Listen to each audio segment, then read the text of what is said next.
Ito yung Black Velvet. Ito yung aking koleksyon. Ngayon ay matagal na ito. Mga nasa kulang-kulang ng 1 taon ay nanganak na siya. Bali ito mga kabayan ay nasa 6 na yung kanyang anak. Ay ngayon ang gagawin natin para ito'y dumamit, makapulgara at lalong mabilis ang ating propagation ay ating itatanim na isa-isa at lilipat natin sa ibang part. Yan, ito.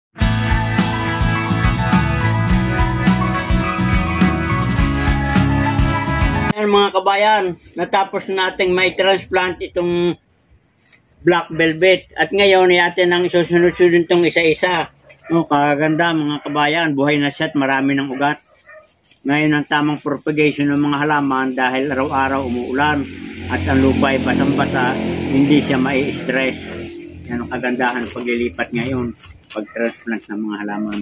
Kaya mga kabayan, natapos na natin may transplant yung kanyang mga baby plant na anak ng mother plant. At ito, makikita ninyo kung kayo hindi pa nakakita ng bulaklak ng Black Velvet, ito mga kabayan, yan.